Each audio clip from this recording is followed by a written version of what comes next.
சீனாவின் தியான்ஜின் நகரில் ஷாங்காய் ஒத்துழைப்பு அமைப்பின் 2 நாள் உச்சிமாநாடு தொடக்கம். இந்தியா, சீனா, ரஷ்யா, ஈரான் உள்ளிட்ட 20க்கும் அதிகமான நாடுகளின் தலைவர்கள் பங்கேற்பு. ஷாங்காய் ஒத்துழைப்பு அமைப்பின் உச்சிமாநாட்டில் பங்கேற்ற பிரதமர் நரேந்திர மோடி தம்பதி சகிதமாக கைகுலுக்கி வரவேற்ற சீன அதிபர் ஷி ஜின்பிங். ஷாங்காய் ஒத்துழைப்பு அமைப்பு உச்சிமாநாட்டில் குழு புகைப்படம் எடுத்த உலக தலைவர்கள். பிரதமர் மோடி, சீன அதிபர் ஷி ஜின்பிங், ரஷ்ய அதிபர் புதின் உள்ளிட்ட தலைவர்கள் குழுவாக நின்றனர். சீனா, இந்தியா இடையே நேரடி விமான சேவை விரைவில் தொடங்கும் என ஷி ஜின்பிங் உடனான சந்திப்பில் பிரதமர் நரேந்திர மோடி அறிவிப்பு.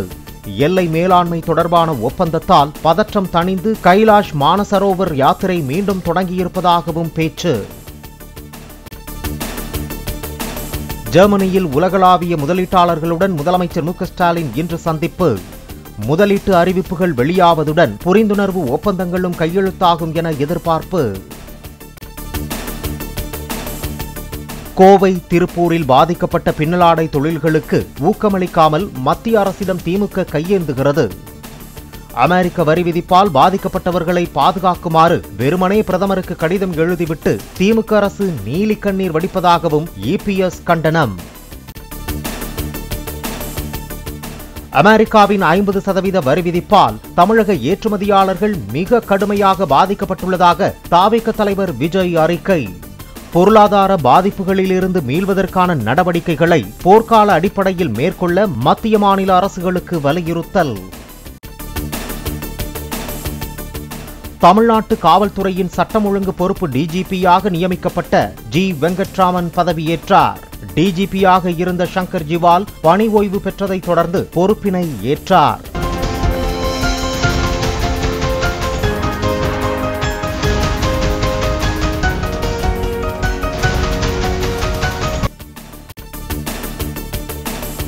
சட்டம் ஒழுங்கு பொறுப்பு டிஜிபியாக வெங்கட்ராமன் பதவியேற்ற நிகழ்ச்சியில் டிஜிபி அந்தஸ்திலான மூத்த அதிகாரிகள் உட்பட 8 பேர் பங்கேற்கவில்லை. பணி ஓய்வு பெற்ற டிஜிபி சங்கர் ஜிவாலை வழியனுப்பும் நிகழ்விலும் கலந்து கொள்ளவில்லை.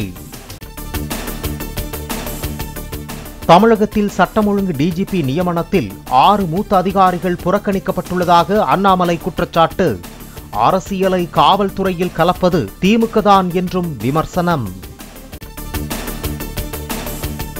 ஓய்வு பெறும் டிஜிபியை பாரம்பரியமாக காரில் அமர வைத்து வடம் பிடித்து இழுத்து வழியனுப்பும் முறையை தவிர்த்த சங்கர் ஜிவால் வேண்டாம் என கூறியதால் காவல்துறை அதிகாரிகள் சல்யூட் அடித்து வழி அனுப்பி வைத்தனர்.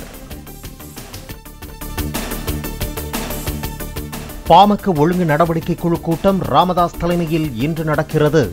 குற்றச்சாட்டுகள் குறித்து அன்புமணி பதிலளிக்காத நிலையில் அடுத்த கட்ட நடவடிக்கை குறித்து ஆலோசனை.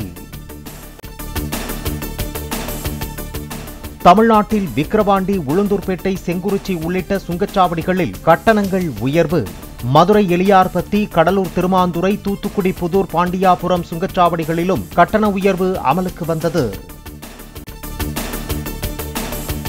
சென்னை டீ கடைகளில் டீ, காஃபி விலை உயர்வு அமலுக்கு வந்தது. சிங்கிள் டீ 12 ரூபாயிலிருந்து 15 ரூபாயாகவும், காஃபியின் விலை 15 ரூபாயிலிருந்து 20 ரூபாயாகவும் விலை உயர்வு. மேட்டூர் அணையிலிருந்து வினாடிக்கு 22,500 கன அடி வீதம் நீர் திறப்பு. கர்நாடகாவிலிருந்து உபரி நீர் திறக்கப்பட்டுள்ளதால் அணைக்கு நீர்வரத்து அதிகரிப்பு. கர்நாடக அணைகளிலிருந்து காவிரி ஆற்றில் நீர் வெளியேற்றம் மேலும் அதிகரிப்பு. ஒகேனக்கலுக்கு 32,000 கன அடி நீர் வருவதால் பரிசல் இயக்கவும் நீராடவும் தடை நீடிப்பு.